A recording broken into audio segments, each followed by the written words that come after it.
Okay, good afternoon, everyone. It's an honor and a privilege to be with each and every one of you, to Valerie and to Courtney, to the entire North Carolina Black Alliance, to the board members, and of course to the distinguished elected officials who are working so hard on behalf of the communities that you are privileged to represent. It's a great honor and a privilege to have this opportunity to spend some time with you. I'm certainly thankful for my colleagues in the North Carolina congressional delegation, GK Butterfield, the former chair of the Congressional Black Caucus, former judge, distinguished member of Congress, mentor of mine. Certainly thankful for his tremendous leadership. And of course, David Price and Alma Adams, who do such a great job on behalf of their congressional districts. And then our great new members, Deborah Ross and Kathy Manning. I believe Deborah may be with us today too, and I'm certainly thankful for all that she brings to the table as a dynamic new member of the House of Representatives. From time to time, I've had the opportunity over the years to serve as a keynote speaker, sometimes during a lunch event, sometimes during a dinner event, and I'm generally uncertain as to whether it is more perilous to speak before the food has been served, when folks are hungry, or after the food has been served when folks are tired. Thankfully, in the context of this digital Zoom world that we now live in, I don't have to figure out the dangers of timing in that regard. However, I am still going to try and follow the advice of a former Sunday school teacher of mine when I was growing up in the Cornerstone Baptist Church in Bedford-Stuyvesant. She said to me, on the question of public speaking, Jeffries, always remember, be brief, be bright, and be gone. And so I'm just going to try to elucidate as best I can in the time that has been allocated to me on the theme that you have set forward as you fight for these incredibly important issues, fight for equal voting rights, fight for the highest quality education for our children, fight for high quality healthcare, and of course, fight for criminal justice reform. For such a time as this, as we navigate our way through a multitude of crises in this country, a COVID-19 pandemic, which is both a public health crisis and an economic crisis that we know has hit the Black community in a disproportionately adverse fashion in terms of the pain and the suffering and the death that we continue to experience, as well as the economic trauma connected to the pandemic. We're grappling with a racial justice crisis here in America. We've come a long way. We still have a long way to go. And the reality is, as you know, systemic racism has been in the soil of this country since 1619. America, a country formed on the basis of very high ideals. We hold these truths to be self-evident, that all men are created equally, entitled to life, liberty, and the pursuit of happiness, liberty and justice for all, land of the free, home of the brave, e pluribus unum, out of many, one. America, a country formed, anchored in these high ideals. But we also know at the same time there was a birth defect during the founding of the Republic, a genetic imperfection, if you will, on the question of race, manifesting itself in the form of chattel slavery, one of the worst crimes against humanity ever perpetrated in the history of the world, and we've been dealing with its legacy ever since. And then, of course, a democracy crisis that we confront that took hold in a sharp way on January 6th, a violent attack on the United States Capitol incited by the former twice impeached, out of control President of the United States of America. Nothing less than democracy hanging in the balance. And while that attack should have brought the Congress and the country together, there have been many people across this republic who have been further radicalized by the election of Joe Biden and Kamala Harris and continue to push voter suppression laws all across the map. A democracy crisis, a racial justice crisis, a public health crisis, and an economic crisis, all colliding at the same time.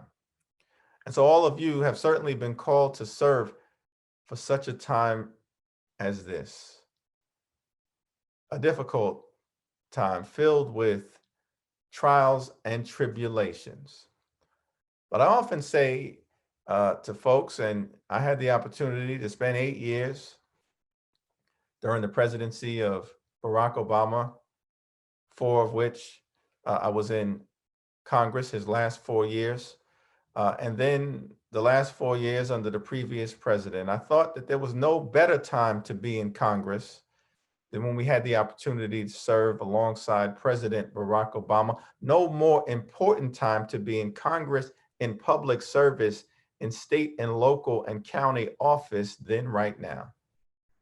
Because our folks are counting on us, not simply to return to normal, because normal was problematic in all of the areas that you have set forth to make the fight about.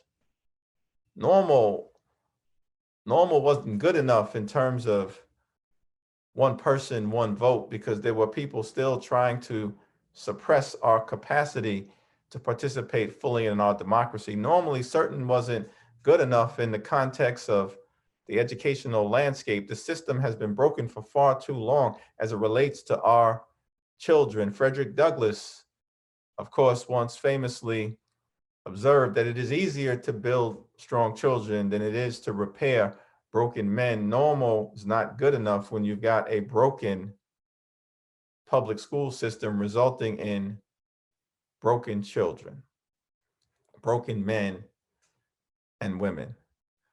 And normal certainly was not good enough in the context of a healthcare system that is constantly under attack, where African Americans suffer disproportionately high rates of all sorts of ailments and chronic illnesses and diseases that are deadly, disproportionately high rates of asthma and childhood obesity and heart disease and certain forms of cancer and diabetes, respiratory illnesses, all of which, of course, make the COVID-19 pandemic deadlier for us than other communities. And we know normal wasn't good enough when we've been in the midst of a mass incarceration epidemic for the last 50 years. It began the war on drugs in 1971 when Richard Nixon declared drug abuse public enemy #1. At the time, there were less than 300,000 people incarcerated in America. Today, 2.3 million, disproportionately Black and Latino, and a significant number of those individuals who have been incarcerated over the years, imprisoned for nonviolent drug offenses. America, the land of the free and home of the brave, incarcerates more people than any other country in the world. Disproportionately Black and Latino. It's a stain on our democracy. We can't return to normal. So I commend you on the issues that you have set forth to fight on, to stand your ground on, to make progress on, and we join you in that effort as we endeavor to build back better. Joe Biden, when he was a candidate, and those who embraced his candidacy at the time thought that, yes, while others seemed to be change agents generationally and in terms of how they presented themselves, their characteristics, their demographics, the thing that often appealed to some as it relates to Joe Biden's candidacy prior to the pandemic was that we had an out of control situation coming out of the Oval Office, and decency represented change. Authenticity represented change. Normalcy represented change. Joe Biden, of course, the former vice president, embodied all of that, but he made an important pivot on the campaign trail that has become the defining narrative of his presidency. He said, no, we're not simply going to go back to normal. We're going to build back better. And that's what we need to focus on. That's what we need to do in each of the areas that you have set forth, and in so many other places where African-American communities, working class communities of every race, immigrant communities, Indian country have been left behind. We can't return to normal. We have to build back better. Yes, we find ourselves, as I close, we find ourselves in a situation where we've been dealing with unexpected adversity. The election of the former president, the toxic nature of governance over the last several years, the January 6th violent insurrection, unexpected adversity, the pandemic, the public health crisis, the economic crisis, unexpected adversity reminds me of the time that some young folks were gathered at the home of one of the wealthiest people in the world. They're gathered at this home. It's a big estate. And they're on one side of a giant lake. And these young people are gathered on the side of this giant lake. On the other side, the owner of the estate, one of the wealthiest people in the world, shows up, sees these young people, and calls out to them, says, if any of you is willing to jump in the lake, rescue the turtle, and can make it to the other side, I'll give you anything that you want in this world. And about 5 minutes pass by, nobody responds. And so the owner of the estate turns around and begins to walk away. And as the owner is walking away, all of a sudden, he hears a big splash, turns back around, sees one young person in the lake, frantically trying to make it to the other side. And somehow this young person dodges the crocodiles, dodges the alligators that are in the lake, bobs and weaves, makes it to the middle, scoops up the turtle, bobs and weaves, makes it to the other side, gets out, dries off, hands over the turtle to the owner of the estate, who says, congratulations, I'm not sure how you did it, but you made it to the other side. Now, as I promised, you can have anything that you want in this world. And the young person pauses for a moment, says, well, I just want to know who pushed me in the lake. I'm about to get out of here. What am I trying to say? Sometimes you find yourself in the midst of unexpected adversity.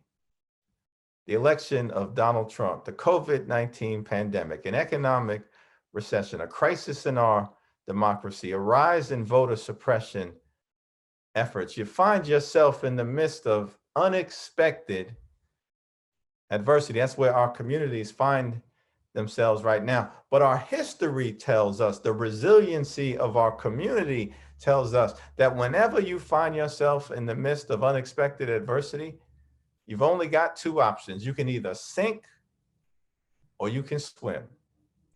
And I'm confident, based on the journey that has taken us through chattel slavery and Jim Crow and the KKK and the lynching epidemic and the failures to be included in the New Deal and the GI Bill and the short circuiting of the civil rights movement, the rise of mass incarceration, all the way through this present moment, every time we found ourselves in a tough spot, including as it relates to the previous president, we've always made it to the other side. And so I salute you. I salute the North Carolina Black Alliance. I know together we're going to make it to the other side and continue America's long, necessary, and majestic march toward a more perfect union. God bless you. God bless the Alliance. God bless the great Tar Heel State and the United States of America.